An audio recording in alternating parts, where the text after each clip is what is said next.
Welcome back to the Ed Morrissey Show podcast. It's Tuesday. That means we're talking with the Prince of Twitter, the Regent of RedState.com, Andrew Malcolm. Yeah, I could spit that out. Andrew Malcolm. I've only said that every single week for the last, 14 years. And apparently having some problems, Andrew. Yeah, well, that's typical for Minnesotans. But I'm no longer a Minnesotan. I know, you should be overcoming that. I should be overcoming that. I'm in Texas, baby. And all this stuff should just roll right off my tongue along with all the drawls and everything else like that. But I'm not there yet. Y'all. How y'all doing today? How y'all doing? I still can't get in that. It still feels awkward, but it's probably because I'm not Southern. Yeah. We both moved to Southern states, not being Southerners, and so it's going to be a little bit of an adjustment for us, Andrew. I do love the culture, though. It's great. I live in a small town near a big city, but a small town, and the culture of hello and waving and friendly, and people suspecting the best until proven wrong instead of suspecting the worst. Right. Yeah, it is. It's really different. Putting their shield up to everybody on the street, and it takes some getting used to, but boy, it's delightful. It is delightful. People here are delightful too. Same way. Very friendly. They want to be your friends. They want to talk to you. It's great. We've really enjoyed the move, and I think if we'd gone the other direction, we would have been really a little disappointed. We love Minnesota, by the way. I mean, we have no complaints about Minnesota, but I think if we'd come to Texas then gone up to Minnesota, I think more than the weather would have disappointed us. Yeah. Well, I mean, it's I've moved around a lot, and it's part of the different cultures, and I appreciate all of them, but I prefer the Southern one. Is just so, or actually rural Southern is extra friendly, but rural in America is just open and friendly, and I of course I grew up in a small town, so in fact our pharmacy, the pharmacy, and it's gone now, but the pharmacy in the small town, they let the kids park their bikes, or they let the kids use the pharmacy phone to call home if it was raining, to get a ride home. As long as, and this is important, Harvey wanted everybody to not park their bikes in front of the drugstore. You had to put them in another place. And that way, the old people getting their prescription didn't fall over them. So if you parked your bike in front of the store, you didn't get to call home in the rain. Aha. Well, that's just incentives. That's just setting up incentives. You know, I want to emphasize this. The people in Minnesota are wonderful people. We were there for 23 plus years, and we made a lot of great friends up there. It is a different sort of feeling down here, though. It really is. It's and so it's just it's delightful. As you said, it's delightful. So I just want to be clear that I have no complaints at all. It's just different, and I'm appreciating the differences right now. So with that being said, I didn't grow up in a small town, Andrew, but I have a bone to pick with you, because I did do plays in high school. Yeah. I was, for 3 of the 4 years actually all 4 years, I was either in plays or in the drama classes. And so I read your VIP column over at RedState.com with a great deal of interest, the headline of which is, "Witnessing Joe Biden's amateur act these days is like attending a school play." Right. Well, all right, mister. You're gonna to be clear, it's a elementary school play. It says 4th grade in there, Ed. I'm not chastised. I too was in this high school plays. No Time for Sergeants, and nice. Okay. Yeah, and so I know the jitters and all of that, but All right. I'm a little but when you concerned. but when you have fourth graders that have gray tinted into the side of their head to make them look old, and they're wearing their dad's tie and a fedora and It's talking, cute. it's just hard to believe, just like the Biden crowd. Or Well, I should say the what do they call them, the Biden presidential players who've taken their troop to Europe now for this week. yeah, this is, and by the way, our contributor Karen Townsend's writing that Jill Biden is skipping the G7 part of the summit and moving over to Spain, which leads me to wonder what disasters are going to befall the Biden community theater players this week. But Well, yeah, I that's mean, his wife went there to begin with.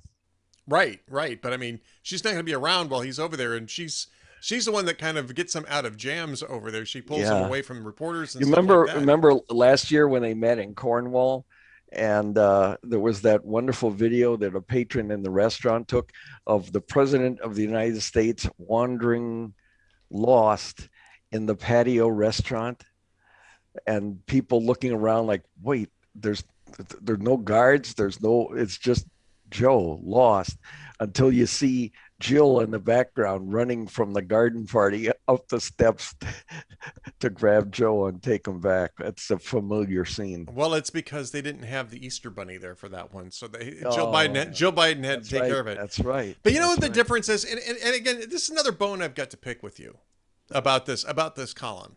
You know, Andrew, there's just so many different ways that I've got a bone to pick with you about this. You know Yeah. what? You know what you don't see is you don't see those fourth graders holding up the script in their hand. Yeah, yeah, that's right. And turning it around so the audience can see, act like an adult. Well, You're right. what was that? What was the cue Wasn't that cards? something? Isn't that amazing? Do you think that It- it- do you think that any other presidents actually needed that sort of instruction? I mean, I don't know. Maybe every president gets that from their staff, but do you think No, so? no. What the only thing that I'm familiar with is that they put, and you can't see it, but they put colored duct tape on the floor, and because the cameras have already sighted in, so they put colored duct tape on the floor, POTUS, FLOTUS, and the names of other people, so they know where to stand, and they don't have to do this. No, you go first. You go first. You go first. So they get up. They go to the place. But to have a note in your hand that says "Go into the Roosevelt room, greet the people with hello, then take a seat. Take your seat." I mean, it's painful. It's absolutely painful, and that's what made me think of the grade school play. Well, yes. Generally speaking, the kids don't carry the script out on the stage with them. Sometimes But the teachers are coaching them from that's below, right. saying, Yeah, from behind in the yeah. curtain. They go, "Then what do you do, Mom?" Yeah, It's cute. yeah, It's yeah. It cute is. when it's cute And when you're everybody 8. stands up. Yeah, grandparents and they all stand up and applaud, standing O at the end, because they're kids and there are kids, but it's the president of the United States, and Yeah. he needs a drama coach to tell him to say hello to people. Yeah, I mean our colleague over at Red State, Nick Arama, wrote about that last week. I mean, that's disturbing in and of itself, and the fact that Joe Biden thought it was a good idea to flash it towards the reporters so they could take a picture of it is Yeah. Well, it's there was weird. something on the Ed Aid wrote something else on the back of it. So not he doesn't think, but still not thinking. He turned it around to read his notes on the back, and a photographer snapped it. It's just well, Trump did that one time. He didn't show it, but the photographers were over his shoulder and took a picture of do not congratulate Putin. And then he went ahead. I remember that, yes. And he went ahead and congratulated Putin anyway, because he doesn't like to be told what to do. Yeah, it wasn't a smart idea, but whatever. No. But yeah, I do recall that. All right. Well, you can get more of that, by the way, from redstate.com. If you have a bone to pick with Andrew, though, you can find him on @AHMalcolm on Twitter. I'm throwing that out there, but go read his column first. Don't pick the bone before you've clicked the link, folks. That's right. Read the column first before you start picking at it. That's all right. Big momentous stuff happened since last we talked, right? We've got 3 big Supreme Court decisions that came down really on 3 successive days. Thursday, we had Berrien, which was the gun rights case out of New York, where Clarence Thomas wrote for the majority and struck down the May issue statute in New York for gun permits, carry permits. Today it was Kennedy versus Bremerton, which is about praying at a coach who prayed at midfield after a game was over, who got fired for supposedly violating Establishment Clause prohibitions. The Supreme Court said that was nonsense today and found in favor of the coach. But the big deal, the Bigkahuna, obviously, is the Dobbs case, which overturned Roe, and it was the end of the world as we know it. Andrew, I have to tell you this, and I know this is going to just rock your world, almost literally, Andrew, because I know that you're a big Green Day fan, and Billy Joe Armstrong of Green Day says, "F America, I'm renouncing my effing American citizenship." Apparently, he's going to go live in Europe, where abortion laws are even stricter than in the United States. You know, there was so much bad reporting on this, what this decision actually did, on what it actually meant, on the basis on which it was found, that you probably didn't. A lot of people, you know, of course, the people who are watching this are smarter because they're watching this. But a lot of people who consumed other media, other than, you know, Red State and Hot Air, probably walked away thinking that the Supreme Court had made abortion illegal in all 50 states. When that was absolutely not what happened. And the chyrons on CNN and even on BBC, which is usually better than that, say, you know, Supreme Court strikes down abortion rights. No. I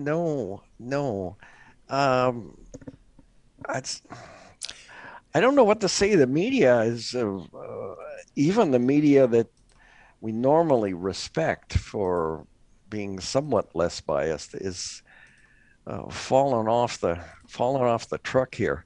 And there's a lot of people, and what that misleading headlines, what they do is they cause people to fall into their favored narrative. Right. You know, they expected it to be banned, so they will think it's banned, and they will be angrier than they need to be because it's gone back to the states where it belongs. And I mean, that's what happens in a federal system like ours. Well, yeah, I mean, you know, people were talking about this as if it was the end of democracy. I mean, they were actually saying, they were arguing this is the end of democracy, when the result of this is literally that it's going to go back to the democratic institutions rather than the judicial institutions, the legislature, and, you know, to a certain extent, the executives too. The executive branches as well. But I mean, this is going back to the people. It's going back to the people's branch, the legislatures. Well, I've been doing these short little audio commentaries at Red State for the past few months, and they're really kind of fun. And one of them that I did recently was about, I don't know. I forget what it was about, but it was about what we're talking. Oh, I know, about the states, and the fact that it's going back where these decisions belong.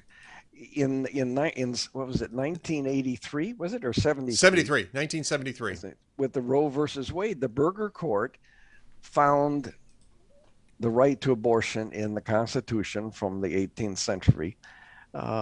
Which wasn't an easy task, but my point in the commentary was, when the court legislates like that, the country wasn't ready for it. So we've been sentenced to a half century of discord and anger.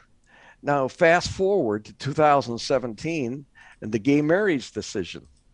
Yep. There's not been the great tumult about it because the court recognized that society had changed. And whether you agree with it or not, most people thought, well, okay. And the court was not shoving it down the throat as they would have even 10 years ago. Right. And that's the difference. And that's how the court played a major role in this. In fact, there were some deaths, right? There were some deaths over this in the ensuing years. That I mean, it's sad, but the court was dictating ahead of what the society was prepared to accept. Well, and I think I think you put your finger on what the fundamental problem was, and it's the fundamental problem that Alito cited in this, which is that the court dictated in the first place. You know, there's nothing in the Constitution about abortion. And so under those circumstances, according to the text of the Constitution, anything that's not found in the Constitution belongs to the states or to the people. And it isn't for the judiciary to create policy on that. And that was the fundamental error in Roe, was that the court decided that they should create a policy on something that was not mentioned, not even obliquely mentioned in the Constitution, rather than let legislatures create laws and then make sure that they worked within whatever constitutional provisions that might touch. And that was an extreme. It was an extreme judicial activist moment in the court, and it's been a disaster ever since. You've had nothing but these continued legal fights where the Supreme Court keeps having to basically, tweak policy, which is not something the Supreme Court is supposed to be doing at all. But they're the only ones who can do it, or until Friday, they were the only ones who could do it because of Roe and Casey that followed after Roe. They vacated both Roe, Casey. They also vacated Doe. I don't know if they even mentioned it, but basically by process, they vacated Doe, which was a companion ruling at the time of Roe, which also had implications for how the Supreme Court reacted to these laws. And again, all this does is say, the Supreme Court made a huge mistake in taking this on. It really needs to just go back to legislatures. It can go to Congress. It can go to state legislatures. And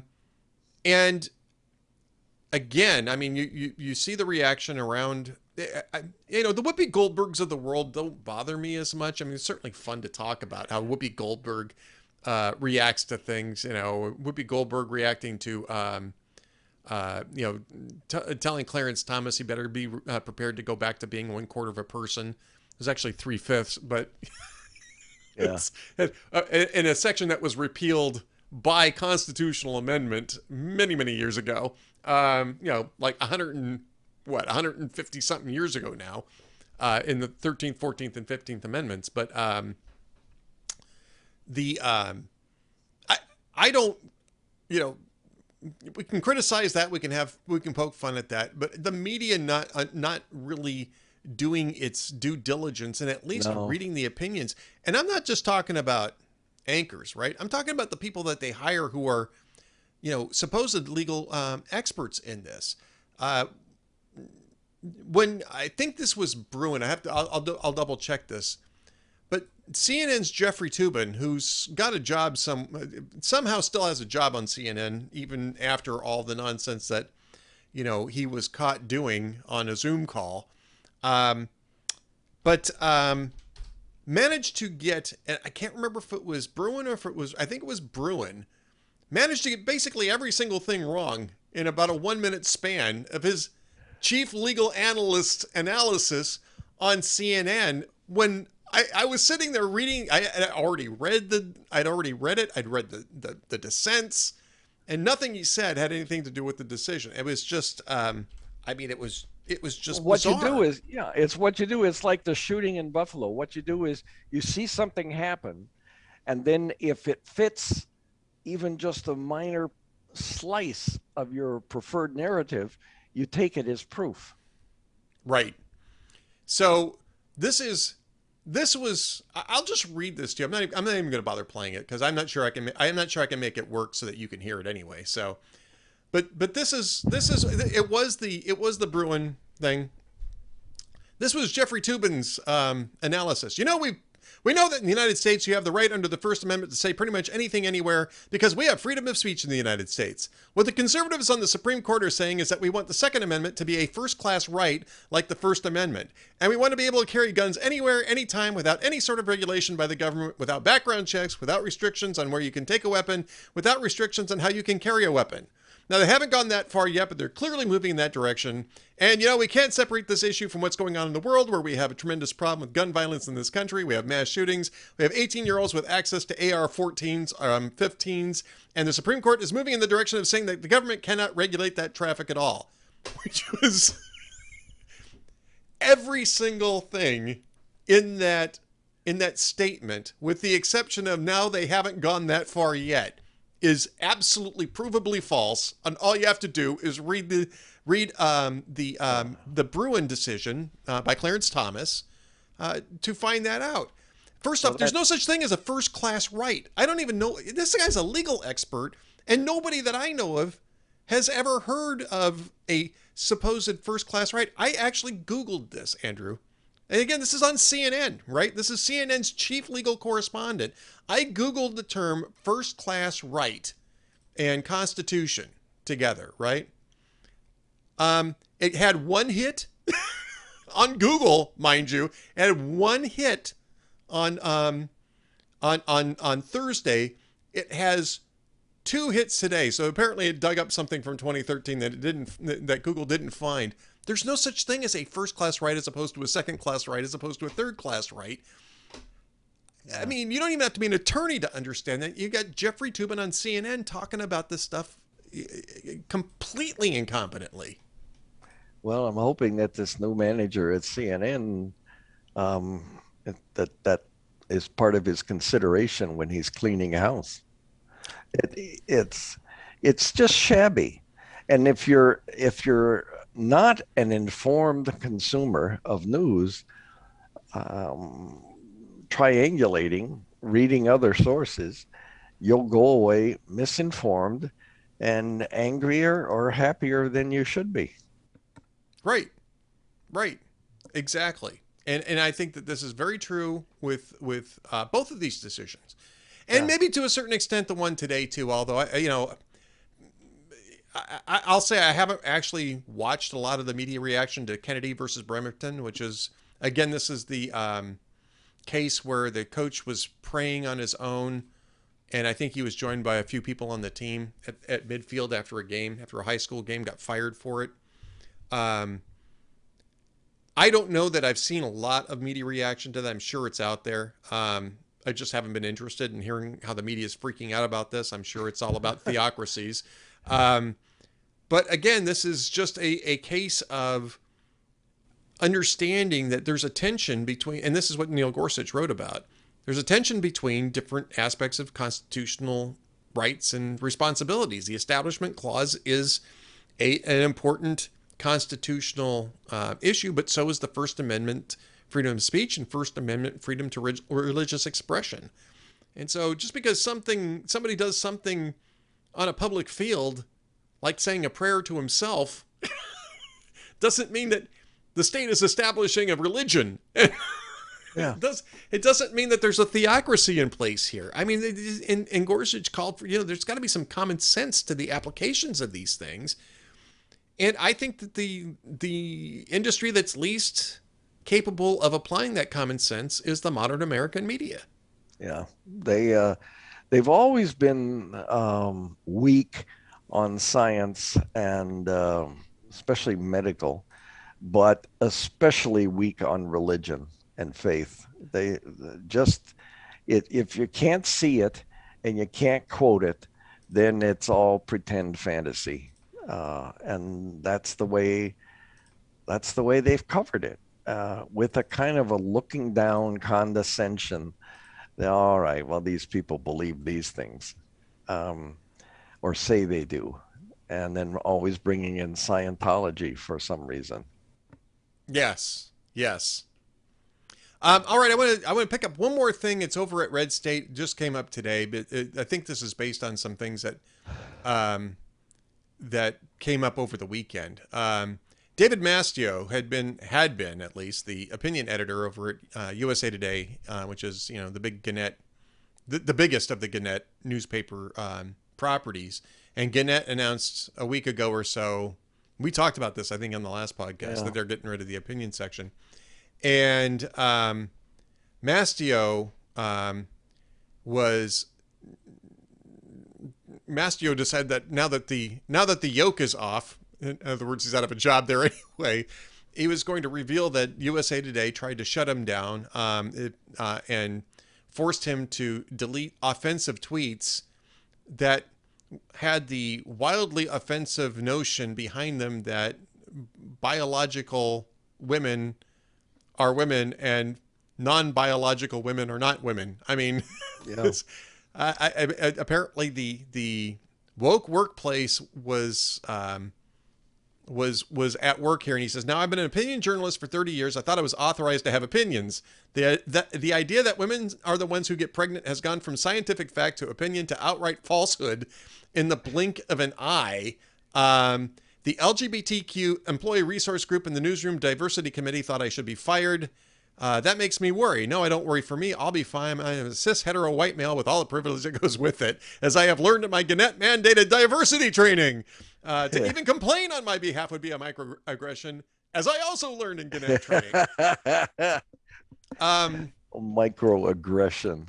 Oh. I mean, that's what you did to me, Ed. That's what you did to me earlier, saying you had a bone to pick. That's was a microaggression. That was a macroaggression, Andrew. That was a macro. That was a macroaggression. That was just okay. Well, maybe those are okay. I think those are actually, oddly enough. If it's a Big Mac aggression, that's okay. But a microaggression, I can't put up with them.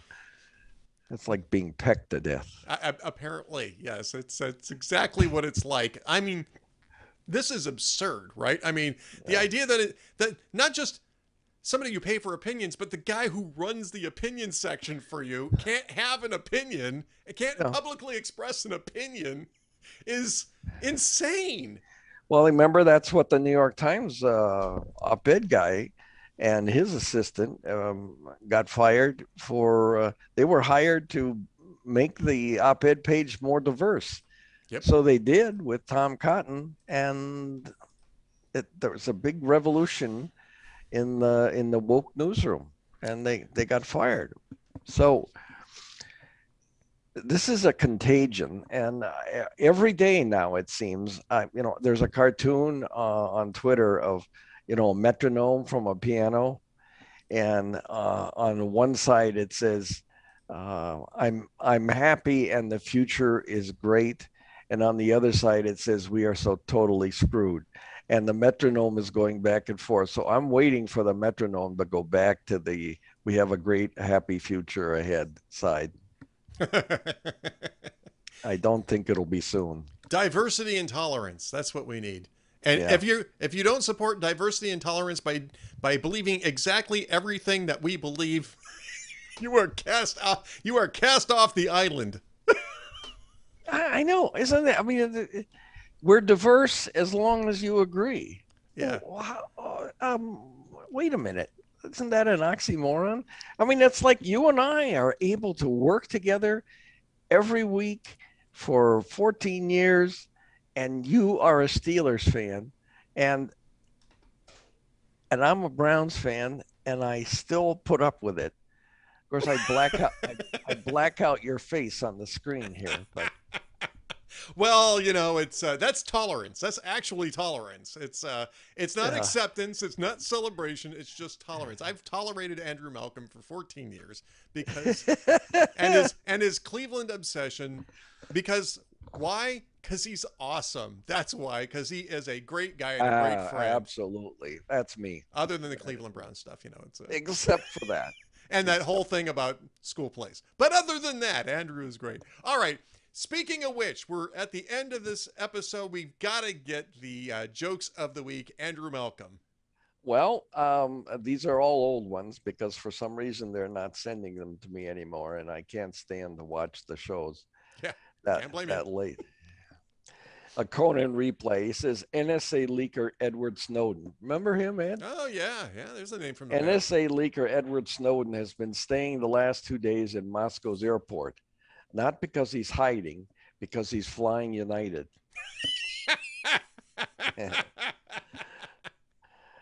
And Seth Meyers' replay, he says, today was National Hug Your Cat Day.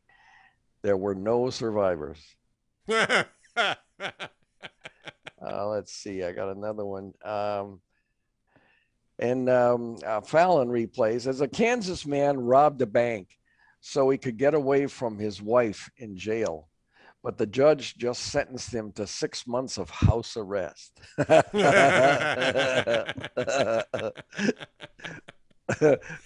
Well, there you go.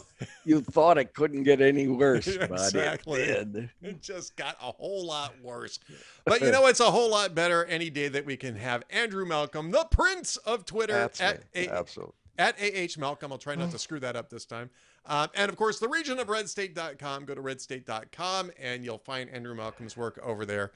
Andrew, thanks so much for another great podcast episode, and we'll talk next week. Okay, that's when we're going to go to 15 years, right, Ed? Yeah, I think we should be going to 15 years, right? We should be able to make that. Okay, thanks, Ed. Thanks, everybody. See you next week. See you next week. Stand by for more from the Ed Morrissey Show.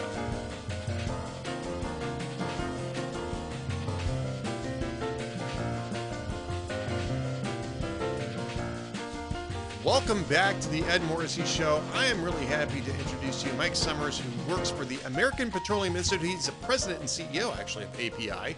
We're going to talk about their new 10-point policy plan to restore U.S. energy leadership and fuel economic recovery. Their use of the word fuel there is clearly pun intended. Mike, welcome back. Great talking to you after doing the Hugh Hewitt Show. Great talking to you again here. Great to be with you, Ed. I'm looking forward to this conversation. No, me too. And you know what? Unfortunately, you know, in good times when people aren't messing around with energy policy and tinkering with it and trying to go through incredible transitions, we don't need to write a whole lot about energy policy. It more or less runs itself based on market principles and you know, simple but effective regulation. And you know, here in Texas, you know, we're a big oil producing state here. There's certainly lots of room for discussion about how you regulate things, how you make sure that things stay clean, all that sort of thing. What you don't have here in Texas is a great debate as to whether or not you should pull the oil out in the first place, whether or not you should refine it. I think everybody here kind of likes the idea of having the power on and being able to put gas in the car. Unfortunately, that isn't the case in some other places, most notably Washington, D.C. What's going on? What's going wrong right now in energy policy? Well, I do think in many ways, Ed, you really hit it on at the top. You know, we've been in this holiday from energy history over the course of the last few years. And it's really because of what this industry has done over the course of the last decade. I mean, if you think about the fact when you and I were growing up, we were really dealing with an era of energy scarcity, particularly when it comes to oil and gas. And, you know, we were talking about how we were dealing with a deficit, particularly of oil in the late 70s. But something happened about a decade ago where this country suddenly figured out how to find more oil and gas in the ground. And it really was because of the innovation from the great oil and gas industry here in the United States. There was, you know, what we refer to as the fracking revolution. Right. The energy industry, the oil and gas industry, was able to figure out a way to get more oil and gas out of the ground from previous wells that they didn't think there was any oil left in. That's not because there was a government program. That's not because there was a government mandate, but it was innovators, particularly those in Texas, that were able to figure this new technology out. And so for the past decade, this country has been the world's energy leader. We overtook both Russia and Saudi Arabia as the largest producer of oil and gas in the world. And what that has meant for American consumers is that while prices were going up for almost every other part of their lives, whether it was healthcare or education or housing, in the previous decade, household energy costs actually went down, which is an amazing statistics. Household energy costs actually went down 14% over that previous decade, whereas and costs for almost everything else were going up.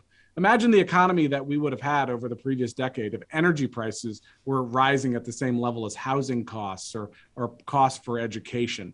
And it's only because of the energy industry here in the United States. So in 2008, the United States was producing about 6 million barrels of oil every single day. And that number was going down dramatically every single week.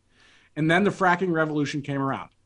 And because the government decided to take a hands-off approach, we were able to continue to increase. And just last month, we actually eclipsed the 12 million barrels of oil every single day that we produced. But we can go up further. In fact, pre-pandemic, we were producing about 13 million barrels of oil every single day. And we know that we can hit that number again if we allow American producers and American innovators to do what they do best, which is to innovate and to produce more oil and gas here in our great country. Unfortunately, a lot of the policies that have been advanced by this administration and by the Congress that is currently in control are doing the exact opposite, which is to restrict American supply, and consumers are seeing the result of those policies now. So, I mean, we're hearing a lot of conflicting claims now, much of which you can probably refute simply by going online and looking at things like, quarterly reports for oil companies, even the major oil companies, right? Which I spent like several days doing at Hot Air, trying to track down the idea that there's windfall profits being made. No. There are, that the oil companies were driving the price at the pump, or setting the price at the pump, I should say.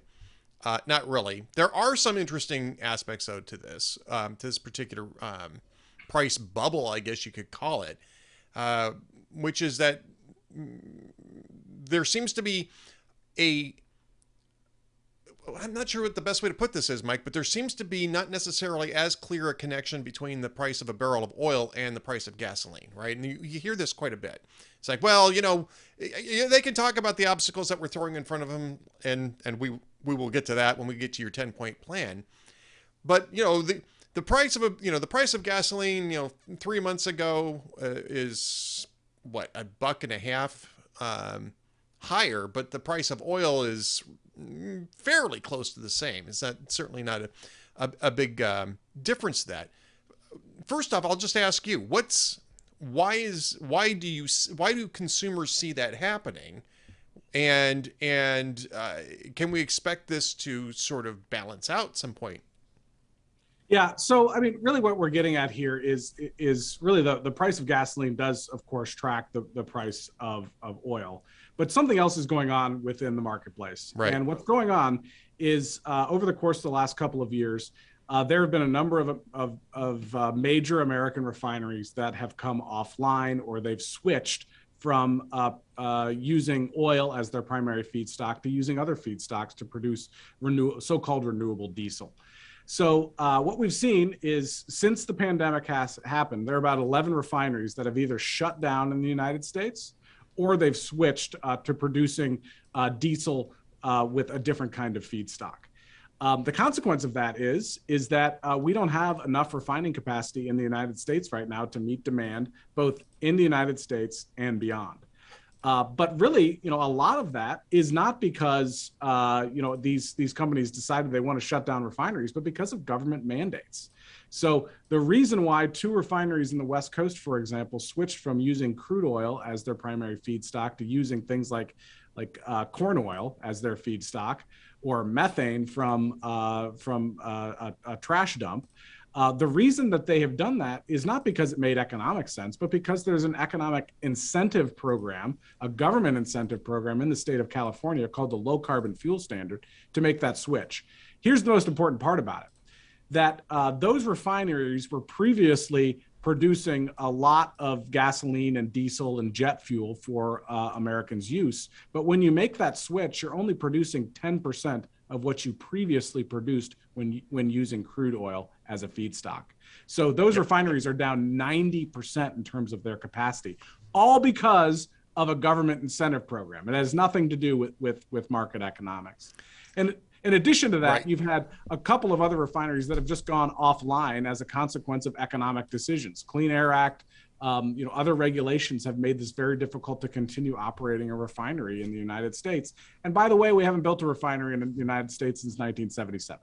Okay, so wait a minute, I got to stop you right there, because I was telling this to somebody. We were just talking before we started recording. Is I actually had lunch with a friend of a friend who used to run a gas station, right? And I told him that we haven't built a refinery since 1977. He thought I was making that up.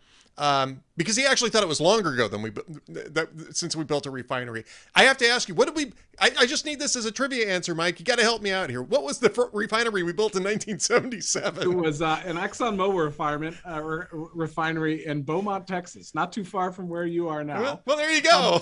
And interestingly, that refinery, they're actually expanding it right now by about 150,000 barrels of production a day right now. So, there are companies like ExxonMobil and Valero are both ones that are expanding refineries now to meet current demand. But those are long-term projects. As you know, it takes a long time to get a permit. Yep. It takes a long time to get these things through a regulatory process. And certainly this administration hasn't helped us get through that process at this point. And Mike, I think this is a huge point here. And it gets to the basics of what you want to do in your 10-point plan, which we are definitely going to get to. We paid it kind of short shrift, unfortunately, on the UHO because of time constraints, but I'm going to make sure we have at least 15 minutes to discuss this. Right. But this gets to, I think, what is the central conceit of and I call it the dipstick demagoguery just because I like alliteration. Of Joe Biden in particular, but the left is that they're saying, well, they get billions of dollars every year in profits, and they're not putting it back into the production, into expansion, that sort of thing, refining. And the answer to that is there's no point in investing that money if you're going to try to shut these things down in 3 or 4 years. And I believe it was Jake Tapper who was talking with Jennifer Granholm. No, it was John Berman, excuse me. It was CNN, but it was John Berman talking with Jennifer Granholm saying, well, how do you tell oil companies to invest a whole lot of money in these multi-year projects if you're still talking about shutting them down? And Granholm kind of didn't have an answer for that. But that's really what the crux of the problem here is that you've got an administration and a Congress really at this point in time that's aiming at shutting this industry down in the next few years, while at the same time saying you need to spend all your money right now in expanding these facilities because gas prices are a political problem for us. It just, those numbers certainly don't add up. You can't expand refineries like that without having a 10-year return sort of expectation, right? It's not even a 5-year return on these. It's more like 10-year return. Yeah, these are multi-billion-dollar kinds of investments. Right. And when you have a government that continually says that this industry isn't even going to be around in 2030 and that they want to transition to different kinds of fuel sources, it makes it very difficult for you to get even financing for these kinds of projects. So yes, oil and gas companies are investing more now. Chevron has committed, for example, to produce 15% more oil in the prolific Permian Basin, for example. But the government can help just by changing the tone and recognizing what the world recognizes, that this industry is going to be around for 100+ years. I'll give you just one example of that. The International Energy Agency, which is the agency of record in terms of energy supplies going forward. This is funded by just about every country in the United Nations. They even say that even if every country were to meet its commitments under the Paris Climate Accords, we're still going to be getting 50% of our energy from oil and gas in 2050. So the real question that lawmakers have to answer is not whether we're going to be using oil and gas. We are. Everyone knows that. The question is where you're going to get it from. And right. I think our answer is you should be getting it from the United States, which produces this oil and gas in the most responsible way possible for a world that is going to be hungry for it for decades and decades to come.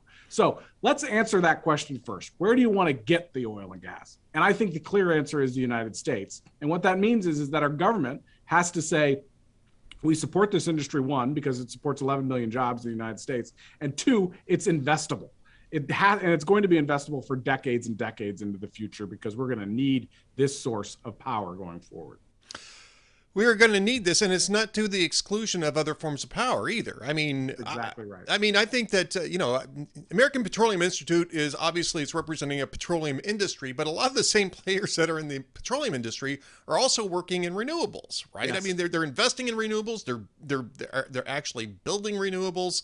Nobody is opposed to renewables, but they want to make sure that that these are used in a mix that is sustainable and is also scalable. I mean, this is the other problem with some of the renewables is that they're not easily scalable, whereas refineries can be. Oil production can be scalable. Well, that really is a key point. I want to bring back a term that we actually used in the 2008, 2009, 2010 period when I was actually working in public policy like this, where we talked about all of the above energy. Yes. Where we are going to need all sources of power to power the future. But I like to say that all of the above doesn't mean none of the below. And what that means is that we're going to continue to need oil and gas for far into the future. We acknowledge that there are going to be more renewables in the marketplace. We know there's going to be more wind. We know there's going to be more solar. There's going to be all sorts of new energy sources. What the opponents of the oil and gas industry won't acknowledge, however, is that oil and gas is going to be a key component of that. And that's what I would ask from them, is just an acknowledgement that, as the IEA has said, that oil and gas is going to be a key part of the energy future going forward. And I think if they acknowledge that, we could actually have an adult conversation about the kind of energy that we're going to need going forward. Well, Mike Sommers, let's have that adult conversation right now. Not that this is going to be a terribly contentious argument, because I happen to like the idea of all of the above and having oil and natural gas and coal, for that matter, as part Absolutely. Of that, nuclear energy as being part of that. And I think that that may be the most dynamic way to expand our energy footprint in the United States. Certainly, if you're concerned about carbon emissions, it's probably the best scalable option that we have. And you're even seeing some of the people who have opposed that for a long time starting to come around on that. But let's focus on the API's 10-point plan, which you can find, by the way, at api.org, and then just follow to the 10-point plan. They're heavily promoting this. You should be able to find it from the front page. And so the 10-point plan, the very first thing that is on this is probably the most obvious. One, lift development restrictions on federal lands and waters. Yeah. So the first day of the Biden administration, they actually put in a plan where they decided to pause all leasing and permitting on federal lands and in federal waters. This was a real tragedy, because we really do use our federal lands. They're meant to be used in a way that is multi-use for both recreation and for resource development. That was part of what Congress developed when they were developing the federal lands policy. So we want to make sure that we're continuing to use those federal lands in ways that promote both recreation and use for energy development. One of the most important parts of that, of course, is what we do on federal lands, but also what we do in federal waters. All those waters in the Gulf of Mexico, those are federal waters that we're able to develop our resources in. We get about 15% of America's oil from the Gulf of Mexico. Unfortunately, what the Biden administration has put into place is that we're not even leasing any new parts of the Gulf of Mexico at this time. They have to put in place what's called a 5-year plan, and that 5-year plan expires on June 30th, in 2 days. They were supposed to have a new 5-year plan in place by June 30th, and instead they haven't even kicked off the development of that new plan. And there are lots of rumors, including a story in the New York Times just Friday, that they may decide that they don't want to do any new leases during that 5-year period, which would be an absolute disaster for American oil and gas development. So the first thing that we'd ask them to do is just have some lease sales, both onshore and offshore. At this time in the Obama administration, they'd already had 44 lease sales, both onshore and offshore. And unfortunately, this administration has had exactly 0. So I don't think it's too much to ask to go back to the Obama era and request Obama's vice president to do what his president in 2008 and beyond was doing, which was actually do what the law says and have some lease sales, both onshore and offshore. All right. Number 2, designate critical energy infrastructure projects.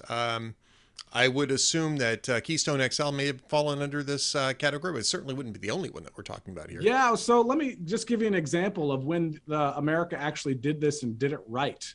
In 1977, the United States Congress actually designated the development of a pipeline. It was called the Trans-Alaska Pipeline, an 800-mile pipeline from the North Slope down to Prudhoe Bay in Alaska.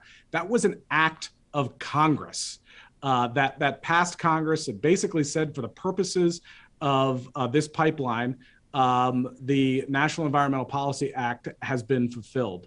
And that led to incredible development in the state of Alaska of our natural resources there. And we're still developing those resources to this day. So what we propose here is that we designate some of these infrastructure projects as nationally significant, and that we're going to say that in a year's time, we should develop those nationally developed infrastructure projects. So there are a couple that we have in mind.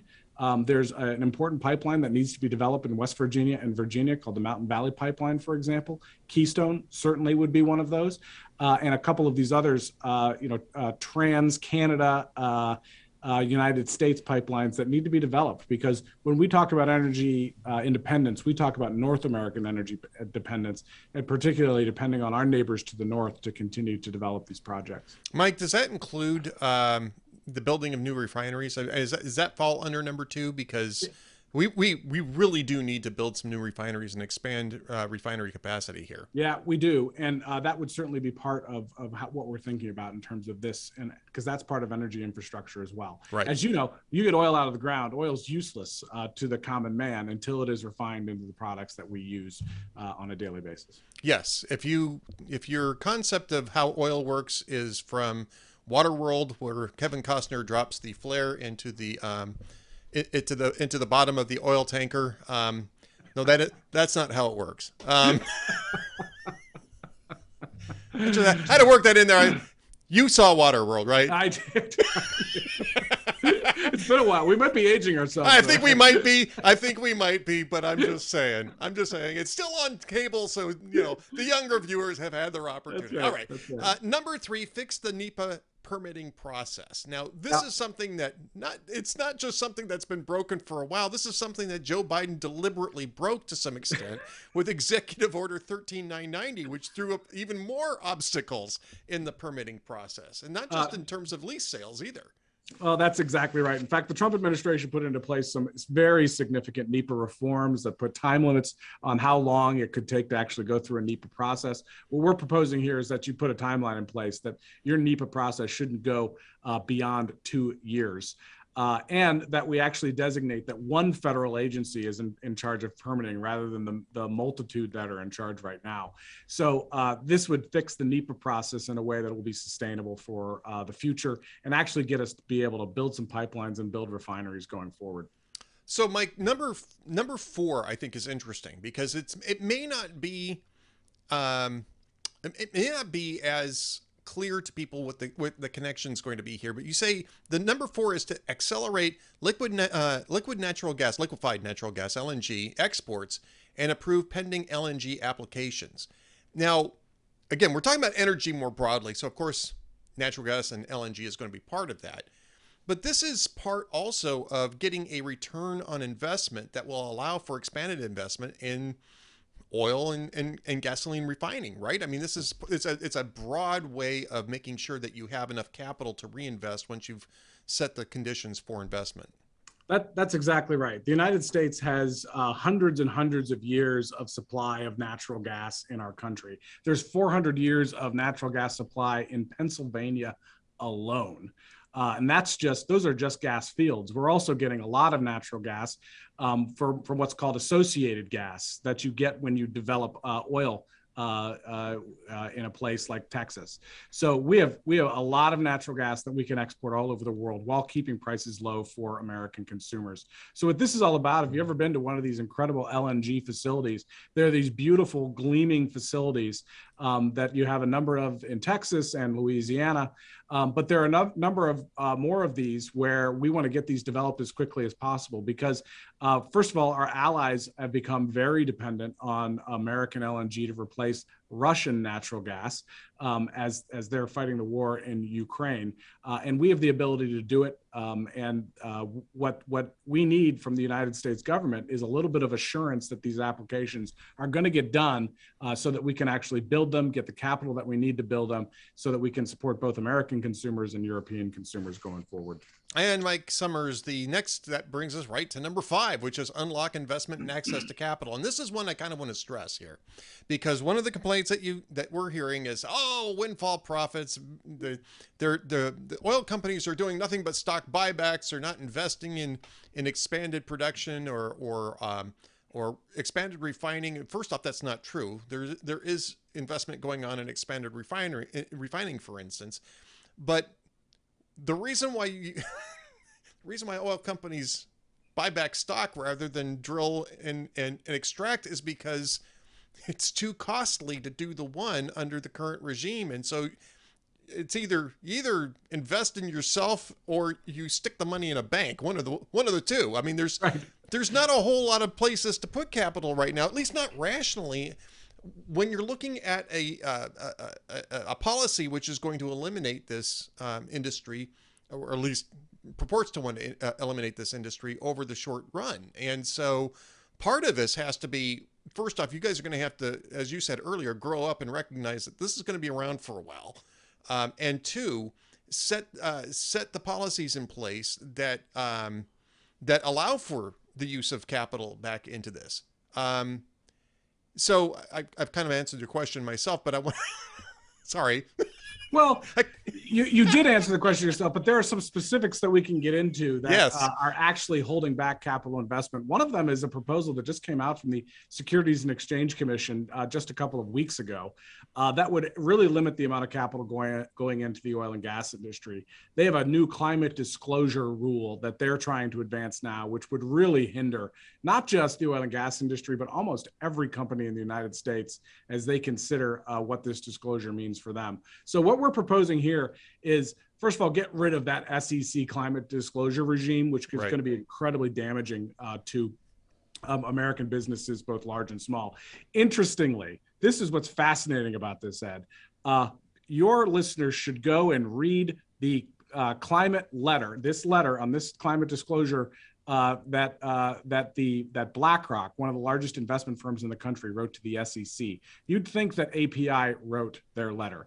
They're as opposed to this as the American Petroleum Institute is, because they know what tremendous ramifications it's going to have on the American economy. So when you have API and BlackRock agreeing on something, maybe you're going the wrong direction. So this is just about a government regulation that has gone amok and an SEC that is out of control. I would put this together with number 6, which is dismantling supply chain bottlenecks as well, because I've had one API member CEO call me recently and say, even if I wanted to stand up 10 rigs in the Permian right now, I couldn't do it because I can't get enough steel to get that product out of the ground. So what the supply chain bottlenecks, as you know, this industry is dealing with some of the same challenges that every other industry in the United States is dealing with. We have a workforce shortage and we have supply chain shortages that have come as a consequence of the terrible inflation that we're dealing with right now. So we talk about some ways that we can get beyond these supply chain bottlenecks in this plan as well. That would include, potentially lifting some tariffs that are making it much more expensive than it needs to be to extract oil and gas from the ground today. Right. And that's almost a bipartisan issue here, because some of those tariffs originated in the previous administration too. Yes. So, I mean, this isn't necessarily all pick on Biden day here. I mean, this is, bad policy is bad policy. It doesn't matter who's advancing it. And so, I mean, that's not even a partisan issue at this point. And you've already kind of got to number 10. We sort of jumped ahead to number 10. We're going to get to the other 3 in just a second here. Yeah. I'm trying to conserve time here because I know that I can't talk to you for 3 hours. You got other things to do here, but advancing the energy workforce of the future, talking about advancing STEM programs, not just STEM programs. I mean, we're talking about trades programs too, trade schools, no question. I mean, great. There's great paying jobs, union jobs, if you will, in oil work and in production and refining. And we're not producing a workforce that has enough of those skills. That's absolutely right. And one of the most important alliances that we have at API is actually with the building trades unions, who do represent, a number of workers in American refineries and those that are building American pipelines. So, for example, the Keystone XL pipeline was going to be entirely built by union labor. Most of our refineries are staffed by members of a building trades union. So we have great alliance with them on these issues. And by the way, oil and gas jobs pay twice as much as the average job in the United States. So they have an interest in advancing this industry as well. So this isn't just about spending more money in colleges and universities, but it's also advancing those apprenticeship programs for union members, and because that's how they learn these skilled crafts that are going to power the future. So the other three here that we've got on the list, I think, advancing lower carbon energy tax provisions. I think that, I think that's almost self-explanatory. I'm going to have you talk about that. Protect competition and use of refining technologies and permitting obstruction in natural gas projects. We kind of talked a little bit about permit obstructions in one of the earlier things, but let's talk a little bit about the lower carbon energy tax provisions. What is it that the industry wants to see in these? So, for example, there's a current tax credit called the 45Q tax credit that actually helps us to enhance carbon capture and storage technologies for the future. There have been discussions in Congress on how do you continue to advance that tax credit, make it so that investment in these projects are more economic. A number of API member companies have invested a lot of money in this, like ExxonMobil and Occidental Petroleum, for example, are two of the leaders in this space. But they want to continue to make those investments on how you capture carbon before it goes into the atmosphere. That is an emerging technology within the energy industry, and this is a place where the federal government can play some role to advance it, particularly as their climate goals continue to expand. The one thing we know is clear is that they're never going to meet their climate goals without this industry. And what this does is it continues to incent carbon capture technologies within the oil and gas industry going forward, and the coal industry as well. I mean, I think that's something very important for the coal industry too. Is the carbon capture? I'm curious as to why that you don't see more incentives along those lines. Is it because that they just haven't gotten around to it? They haven't thought that one through, or is it really that they just don't want to give oil, gas, and coal an opportunity to succeed, if you will, because they're expecting them to go away? It goes back to what we talked about at the beginning of this, is that, opponents of the oil and gas industry, opponents of the coal industry don't acknowledge the future that will include oil, gas, and coal.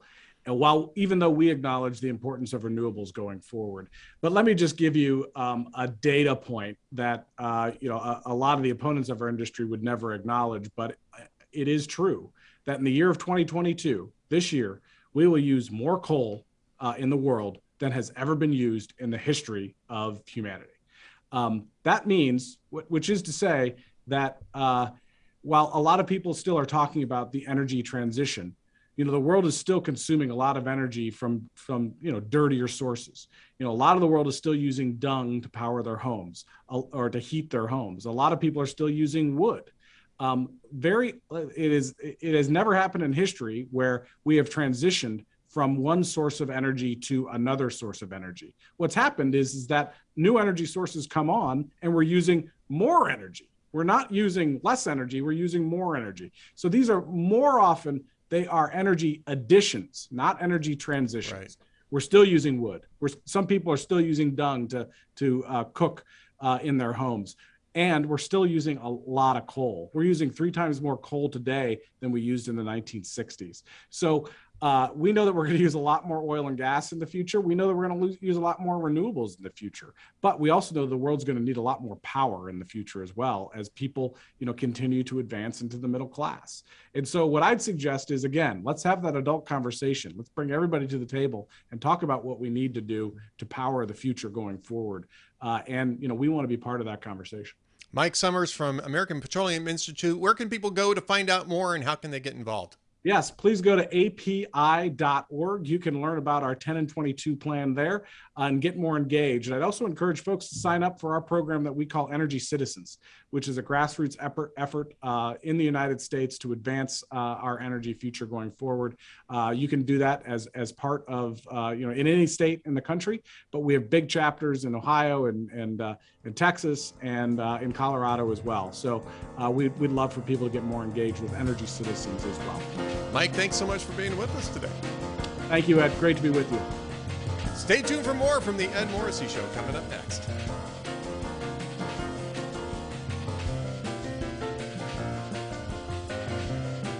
Welcome back to the Ed Morrissey Show podcast. Joining me today is Michael Peck. He's the co-author of Created Equal. Clarence Thomas, in his own words, also was behind the movie of the same name that came out a couple of years ago, which was fantastic. I actually saw that in the theater with a few friends of mine and joined in the theater by lots of people who probably would have been friends of mine because they really enjoyed the movie as well. Michael, great to have you with us today. Great to be on. Thank you for having me, Ed. So we were just talking about this right before we started recording, right? And you asked me if I'd seen the movie. And we actually went to the theater to see this because we were so excited to see this movie. And I had read My Grandfather's Son. So I was familiar with, some of Clarence Thomas's history. And so I was able to track along. There was still really good information in that I hadn't gleaned from his book, or maybe that I just hadn't really absorbed from his book. But it's so much better in the documentary format that you guys did. And I got to tell you, it was extremely well received by the audience that was there. Well, that's great. I think the best way to see it is in a theater. That's how we designed it. That's great. And it was in a lot of theaters. It was very successful. It was in 110 theaters until COVID shut it down. Then it was nationally broadcast on PBS, and then it's been streaming ever since. And your viewers and listeners can see it by going to manifoldproductions.com, our website, where we list every place it's streaming, including Amazon, but Netflix, Salem, Newsmax, many, many places. And the book, which is just out this week, is available at Amazon or Barnes & Noble or wherever. So you can do both. Michael, may I relate to you what the one biggest laugh line was in the entire movie? Because there was, yeah. I mean, it was very serious. There was very serious things going on in this movie. There was one universal laugh line. I'm sure you already know what this is because I'm sure you sat in some theaters, right? Yes, right. I think I do. It comes after Clarence Thomas's the clip of Clarence Thomas's first confirmation hearing to the Supreme Court, where Joe Biden is trying to say, and I'm going to try to quote this. I mean, this has really stuck with me, right? It's the only time I ever actually saw this clip, and it's really stuck with me for the 2.5 years since I've seen it, which was when we talk about originalism, I know what you're talking about, and you know what I know what you're talking about, and I know that you know that I know what I'm talking about, and it's very clear that Joe Biden doesn't have any idea what he's talking about. And then, so you get some giggles during this, right?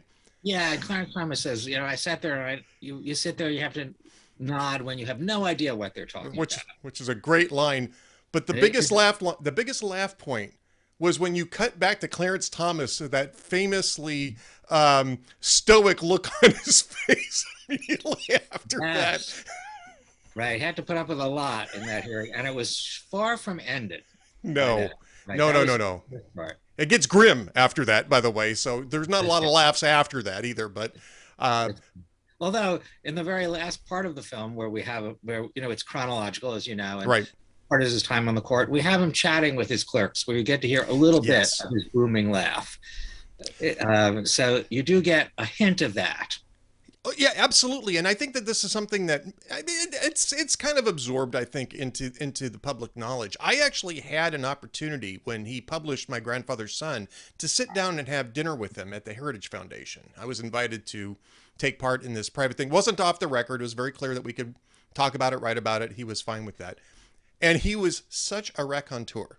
I mean, you guys must have just been thinking that you had died and gone to heaven, because this guy can keep you entertained for hours and hours and hours. He is such a brilliant and genuinely friendly, open guy. I mean, it's hard to imagine that anybody actually dislikes this guy. He's very charming. Well, it's hard to if you meet him, it's hard to dislike him.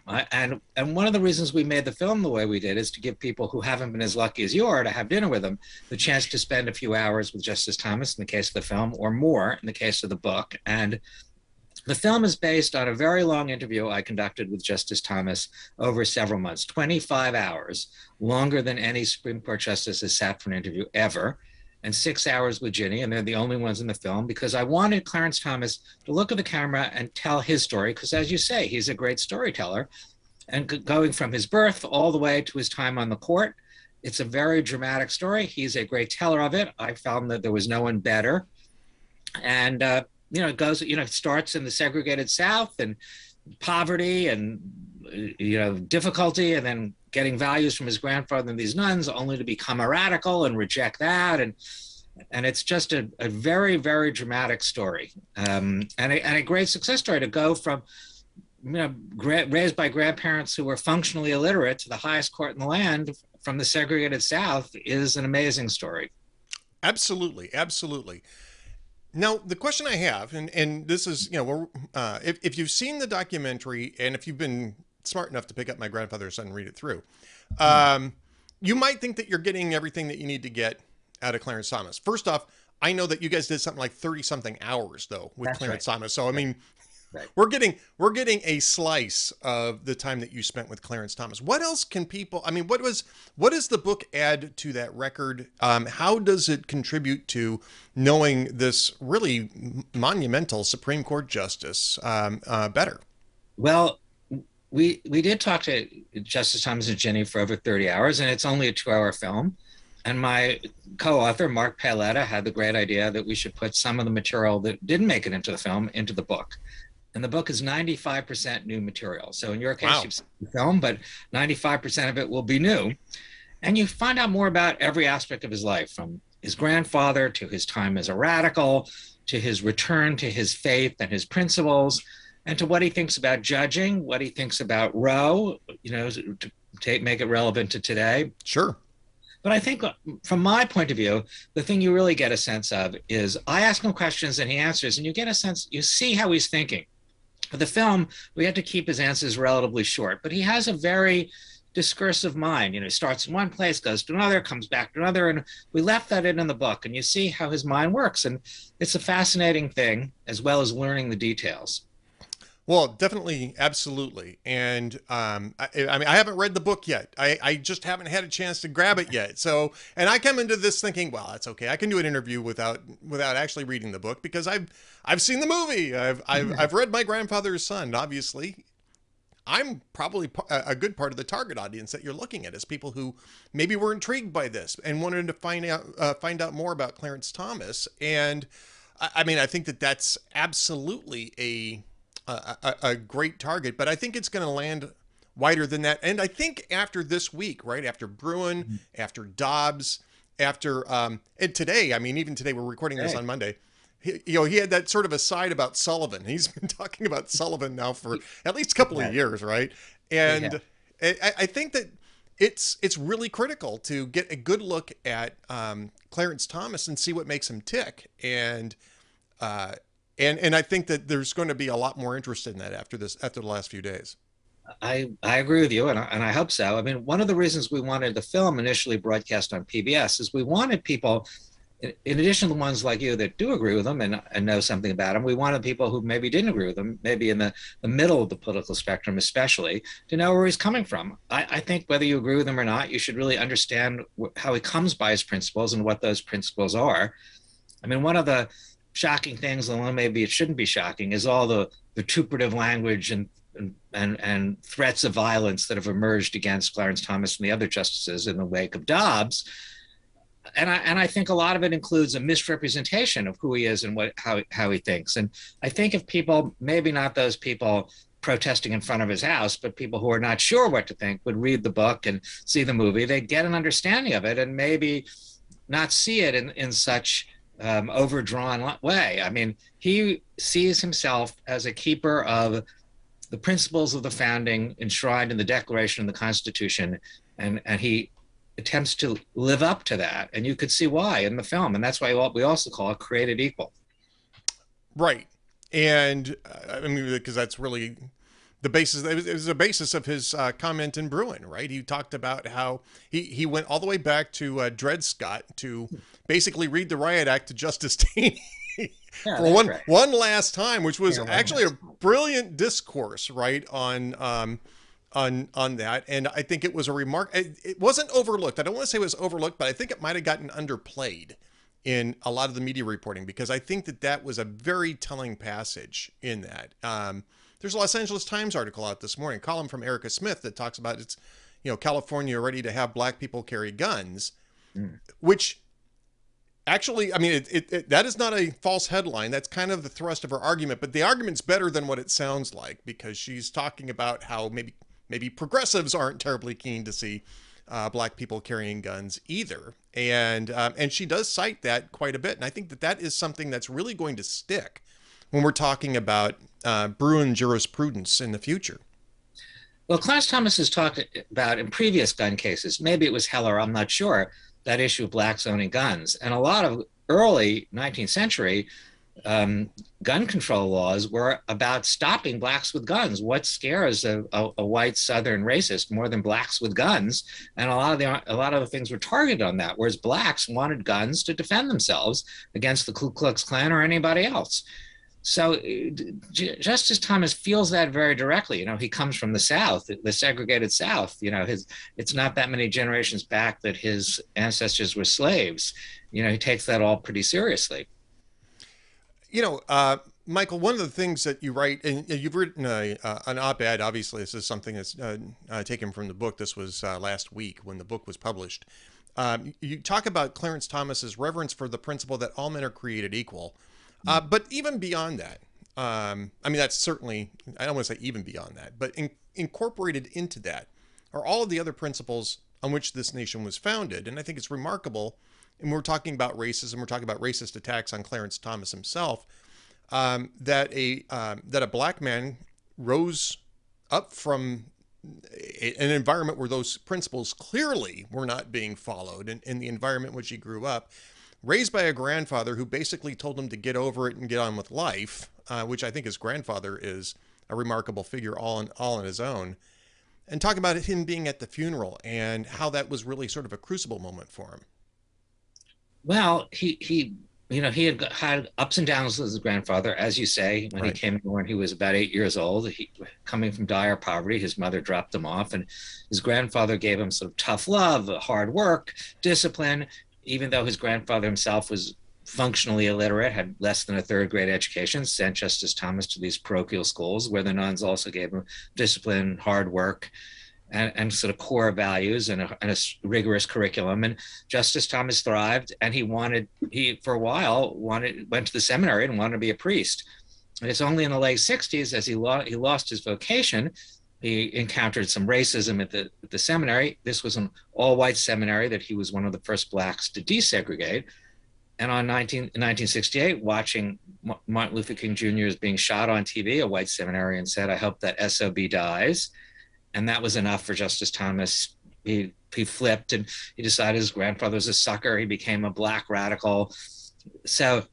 And then his grandfather kicked him out of the house. He didn't want to be a priest, doesn't want to live. If he can make his own decisions, he's on his own. The only home he knows, he's kicked out. He has to go to Holy Cross, where he has a full scholarship, and his radicalism continues. And a lot of the film in the book is then his journey back to his grandfather's values. And he had come back pretty fully by the time of his grandfather's funeral. And he had sort of reconciled with his grandfather then, not as completely as he wanted. But when he returned from his grandfather's funeral to Washington, he was thinking, well, look, my grandfather died, and then his grandmother died shortly thereafter, and I'm sitting here working in the Reagan administration. I'm constantly attacked as a conservative black. I'm hauled before Congress all the time. What am I accomplishing is really worth it? What am I doing here? I mean, what's the purpose of it all? Maybe I should just give it up and go be a lawyer and practice somewhere. And he had a really moment of decision, and he decided to sort of rededicate his life to what he thought of as his grandfather's principles and the principles of the nuns who raised him. And he thought those principles, and I agree with him, although his grandfather might not be able to articulate this, were enshrined in the Declaration and reflected in the Constitution, and that those founding principles were the principles he was raised in, and that he could best honor his grandfather by dedicating his life to that. And that's what he did. And it was a turning point for him. Michael, one of the things that you get in the book is an exchange that you have about when Clarence Thomas goes back to Savannah, and this is actually written up in the New York Post as well in an excerpt, which I find kind of interesting because we hear a lot about him growing up in Savannah. I've been to Savannah a couple times. It's a pretty city within sort of that historic district, and once you get outside of it, as Clarence Thomas talks with you about, there's a lot of pathologies that didn't exist when he was a kid. There were pathologies that existed when he was a kid that don't exist any longer, you know, mostly about Jim Crow and racism, but they've been replaced, or overt racism, I should say. They've been replaced with other pathologies. And I found as you talk about how when you discuss these things with him, you get that sort of circuit of how Clarence Thomas tackles things in his mind. And I think that this answer is part of that. I mean, this is more or less a question about nostalgia and personal change, and he really sort of transmutes this into reflections on public policy, on the laws of unintended consequences. It's a whole series of these observations that he makes. Tell us a little bit about that exchange first off, and is this sort of emblematic of the type of thing that we can expect from the book, Created Equal, as we read it? I think it is. I mean, you describe it well, Ed. I mean, I did ask him that question about returning to Savannah, and I expected a nostalgic answer. I thought it would like help me tie the film together. You know, I bookend it, starts there and ends there. But he gave a very different kind of answer. And he talked about urban renewal, changing the neighborhood. He loved the neighborhood he grew up. It was segregated. They were poor, but he thought it was pretty much of a healthy community. He talks in the book, so something in the book, not in the film, about going to a local barbershop and the diversity of opinions there, you know, Garveyites and communists and, you know, people on the, people who, NAACP types and people on the other side. And he thought it all worked and the families were intact mostly, like his with his grandfather. And he really felt urban renewal that smashed those neighborhoods and bulldozed them and put up these projects changed it. And he talks about his grandfather talking about that, which I think is even more unusual. I mean, his grandfather, another generation, not so educated, but he saw it clearly. He used the phrase, they're tearing down neighborhoods and building buildings. Right. And that's his grandfather said that. And that's the way he sees it too. You know, this is the thing Justice Thomas hates most. And he talks about it in the book, is these theories like urban renewal or like busing that are supposed to help people. And if they don't, the people with the theories that aren't actually on the ground don't care. As he says at one point, it's like instant coffee, if anybody remembers that. You know, you add water, you know, have the theory, add people. And that is what he hates, things that aren't actually changing life on the ground, or in the case of urban renewal, making it worse. And he gives a very complicated answer. You actually you describe it very well. And that's the kind of way he thinks. Everything is always pulled in. His grandfather, the nuns, his background, Supreme Court cases, it all goes behind his thinking. And it's worth it to sort of see how that, I mean, it's not more than worth it. It's inspiring to see how that works. And I think there's a lot of that in the book. And I have to say, my co-author, Mark Paoletta, was the one that came up with the idea that we shouldn't let all that 25 hours of interviews go to waste. It was only less than 2 hours in the film, and there's a lot of it in the book. And I couldn't agree more. You don't want to let that go to waste. The book, again, we're not done yet, but the book is Created Equal, Clarence Thomas in his own words. It's out now, so you can get this now. I want to talk a little bit about his relations with the people who are actually on the court. Because we hear a lot about this, right? We hear a lot about how there's divisions. Had the leak in May. Now, this is, of course, is well after you and Mark Paoletta spoke with Clarence Thomas. I don't know if you've even had a chance to catch up with them since the leak, and I'm sure they're not really talking about it. But about lots of divisions. But there are certainly friendships here that blossom out. And I think one of the most surprising things that we've seen the last couple of weeks is all these really controversial, very almost bitter divisions are being exposed in the final decisions of this term, with Sonia Sotomayor getting up in front of a progressive legal conference talking about what a genuinely nice man Clarence Thomas is, how he is the only justice who knows everybody's name in the building and is genuinely interested in their lives. In defense of him, because there was apparently a remark that was directed to her about him. So what did you learn? What did you and Mark Paletta learn, Michael, from interviewing Clarence Thomas about the relationships on the court and friendships and what influence those have? Well, we learned different things. I had never met Justice Thomas before this interview, and I conducted the interview. But Mark was an advisor to the film and a co-author of the book. And he's been an intimate of Justice Thomas's since '91. So he learned different things, and he talks to the Thomases all the time. They're personal friends. They're not personal friends of mine. I'm a documentary filmmaker. He's in their world. So I'm not sure that he learned quite as much as I learned. I'm in the position of the audience. You know, we are not lawyers. We're not constitutional experts. I ask the questions I think my viewers would want to know. So in terms of relationship on the court, he spoke at great length about Justice Scalia. You will not be surprised to hear, Ed. I mean, right. And that was, I think, the most intense relationship on the court that he had. And I think he feels Justice Scalia's loss. I mean, their friendship was often mischaracterized that Justice Scalia led him around and dictated his opinions, but it is not true. And he is more often than Justice Scalia convinced Justice Scalia to join him. So it's really, he really talks about that and what that meant to him. But he also talks about the civility of the court. I think that's important to him, that you see reflected in Justice Sotomayor's comments. I mean, they have to be able to talk civilly, and they do. And that's one of the really bad things about the leak, is it breaks that aspect of the court. It starts to look like every other branch of government, every political branch. And that's really a problem. So, the relationships are interesting. It's always a mysterious place to those of us who are not constitutional lawyers and on the court. So interesting to sort of peek behind.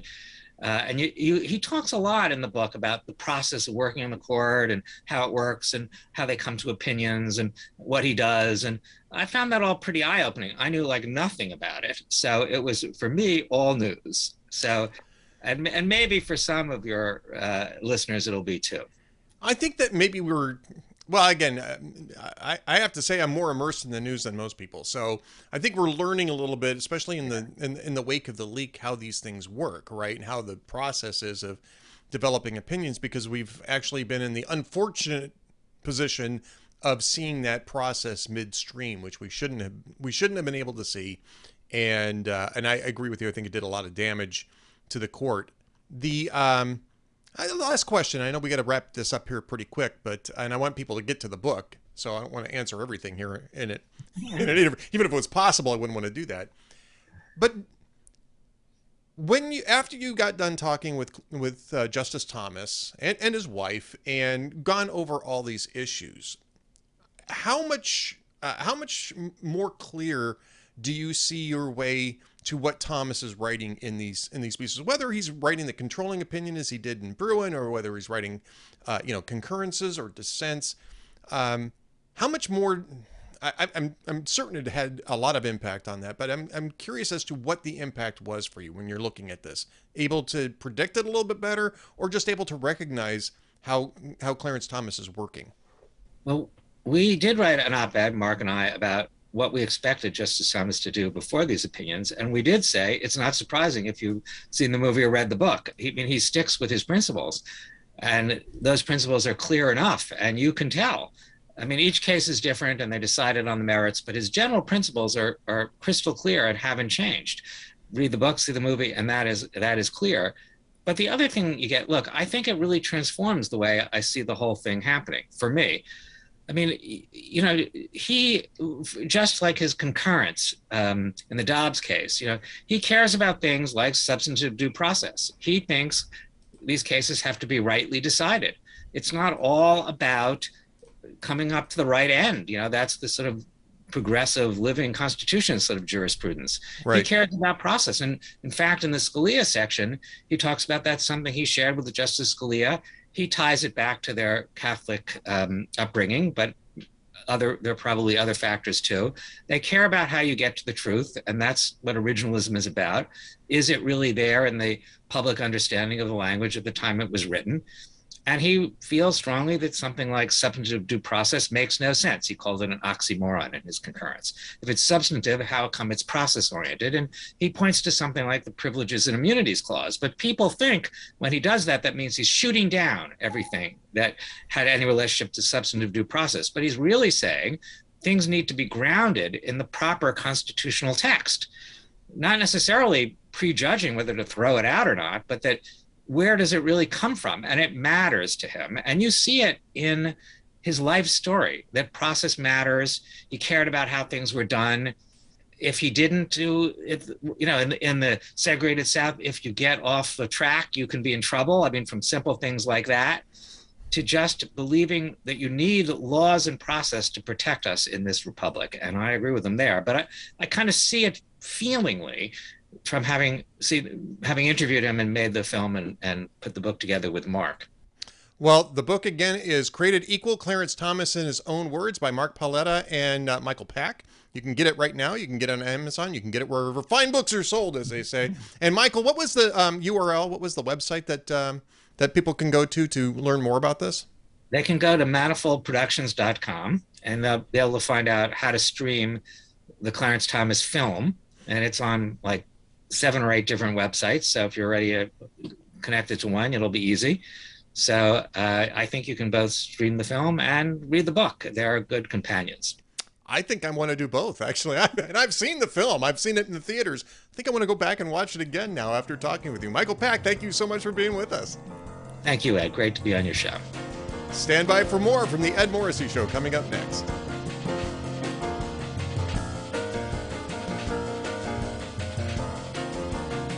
Thanks for tuning in to the Ed Morrissey Show podcast edition. If you like what you saw, be sure to subscribe at each of the different platforms. We're on Spotify, we're on Apple Podcasts, we're on Rumble, we're on YouTube, and we're at the Town Hall Media Player. So be sure to subscribe. Subscriptions are important.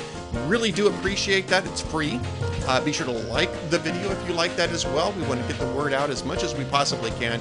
Really want to thank you for being with us. And while you're at it, if you're at any one of the Town Hall websites, especially hotair.com, be sure to subscribe to our VIP program, or our VIP Gold program, which has extra benefits for our subscribers.